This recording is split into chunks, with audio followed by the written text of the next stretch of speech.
Assalamualaikum warahmatullahi wabarakatuh. Hai anak-anakku semuanya, selamat pagi.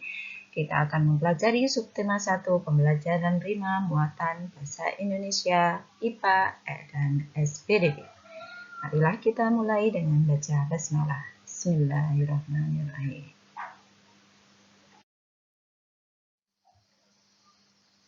Aduh, kenapa ya gambarnya? Gambarnya adalah sakit perut. Jadi, ini ceritanya suatu pagi, Dayu mengeluh sakit perut. Setelah dicari tahu, ternyata Dayu tidak sarapan. Dan malam sebelumnya, ia juga terlambat makan. Akhirnya, sakit mahnya pun kambuh.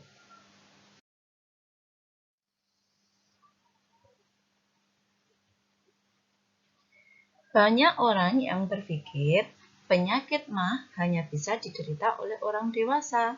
Ternyata anak-anak pun bisa terkena mah. Mah terjadi karena gas pada lambungnya tinggi.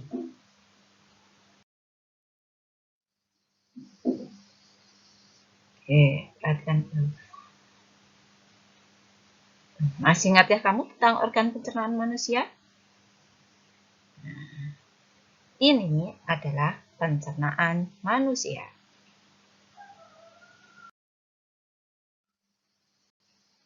Apa saja yang fungsi organ pencernaan pada manusia?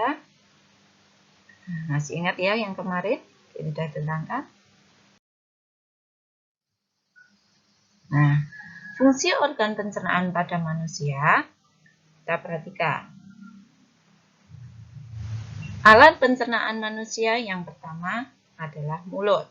Fungsinya tempat masuknya makanan ke saluran pencernaan, terdapat lidah, kelenjar ludah, dan gigi. Di dalam mulut terdapat lidah, organ pencernaan dan membantu menelan makanan, fungsinya lidah. Sedangkan kelenjar ludah yaitu penghasil enzim petialin, di mana enzim petialin memecah zat tepung menjadi gula. Jadi membantu pencernaan. Lidah dan gigi ini adalah pencernaan mekanis. Gigi fungsinya untuk menghancurkan makanan, sedangkan kelenjar ludah karena menggunakan enzim itu pencernaan kimiawi.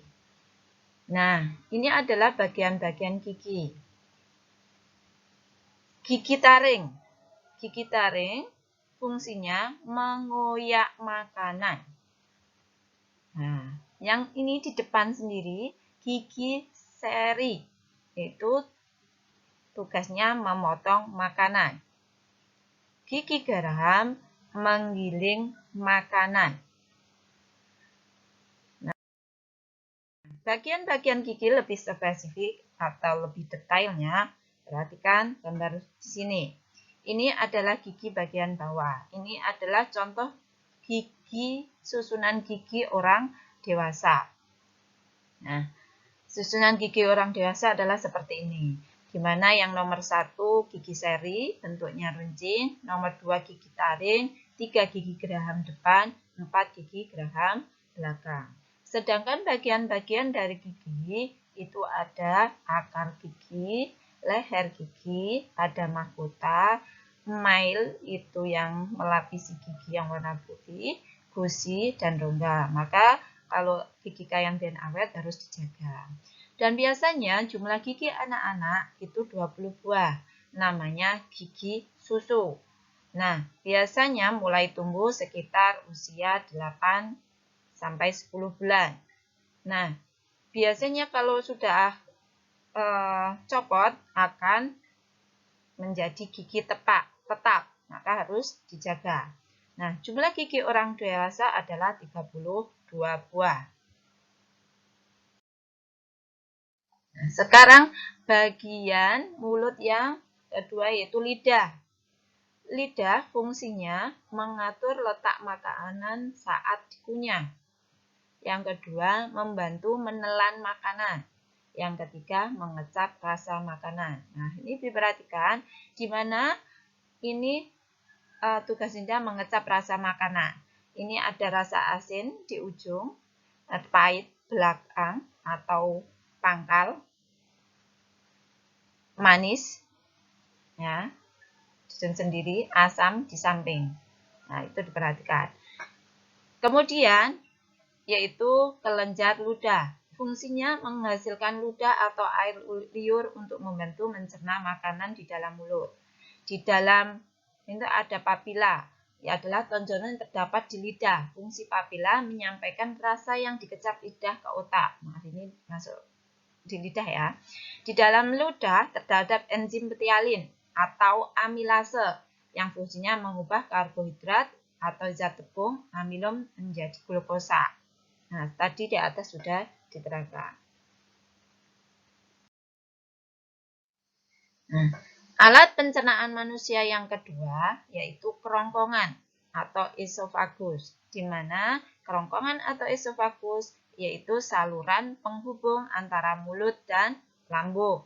Nah, di sini terjadi gerak peristaltik, yaitu gerak mendorong makanan menuju lambung. Alat pencernaan yang ketiga yaitu lambung. Di dalam lambung, makanan mengalami pencernaan mekanis oleh otot lambung dan pencernaan kimiawi dibantu enzim pepsin dan renin dan asam lambung yang membuatkan penyakit MAH. Enzim-enzim itu tersendiri, nih fungsinya. Enzim pepsin berfungsi memecah protein menjadi peptid. Enzim renin berfungsi mengendapkan protein susu. Asam lambung berfungsi membunuh kuman dan mengasamkan makanan. Jadi fungsinya asam lambung membunuh kuman. Seandainya tidak ada makanan, asam lambung meningkat, maka akan otot-otot di lambung akan luka.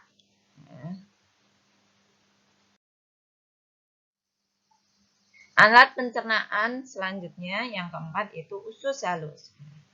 Tempat terjadinya proses pencernaan kimiawi dan penyerapan sari-sari makanan. Usus halus adalah yang warna orange. Ini usus halus.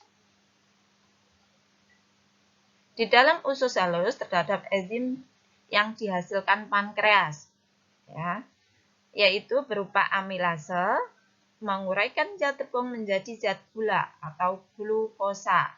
Lipase mengubah lemak menjadi asam lemak dan gliserol. Tripsin menguraikan protein menjadi asam amino.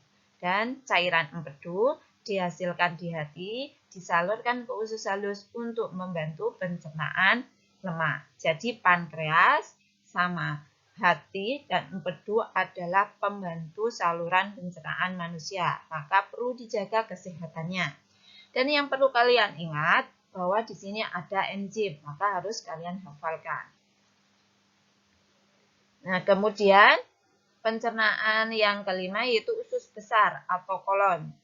Sisa pencernaan ampas yang tidak tercerna masuk ke dalam usus besar dan mengalami pembusukan oleh bakteri Escherichia coli. Ini adalah bakteri baik yang ada di tubuh kita yang perlu kita lindungi. Nah, selanjutnya anus, lubang tempat keluarnya kotoran atau fesis atau sisa pencernaan.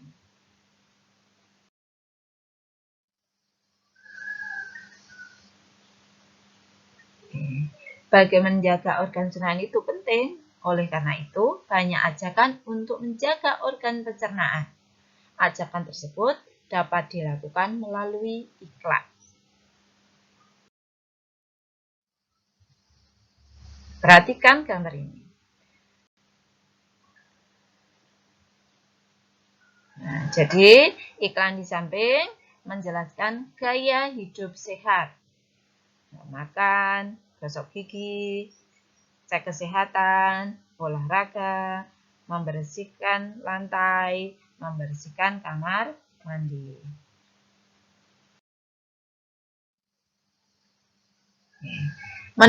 Menentukan simpulan isi iklan. Jadi menentukan simpulan isi iklan, yang pertama, cermati kalimat dan gambar iklan. Maksudnya diamati dulu, perhatikan kata-katanya bagaimana, gambarnya sesuai tidak. Kemudian, temukan kata kunci dalam iklan. Kalimat pokoknya, intinya diperhatikan juga. Selanjutnya, susunlah pernyataan berdasarkan kata kunci, kalimat, serta gambar dan iklan menggunakan kalimatmu sendiri.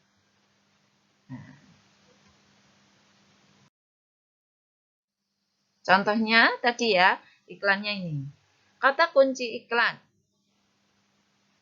Ya, kata kunci iklan ini, perilaku hidup bersih dan sehat. Nah, itu di sini. Gambar iklan sesuai dengan kalimat iklan apa enggak? Oh, ternyata sesuai. Karena perilaku hidup bersih dan sehat, maka makanan yang bergizi, sikat gigi itu kan mencerminkan perilaku hidup sehat. Maka gambar ini sesuai dengan kata kuncinya atau dengan kalimat iklannya. Kemudian target, sasaran atau tujuannya untuk siapa?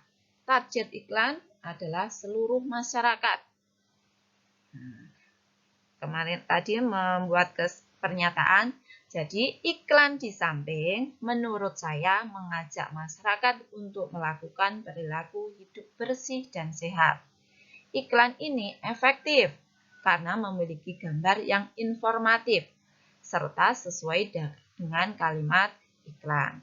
Nah, bahasa ini bisa kalian olah sendiri menggunakan bahasa kalian. Demikian anak-anakku. Terima kasih atas perhatiannya. Akhirul kalam. Wassalamualaikum warahmatullahi wabarakatuh.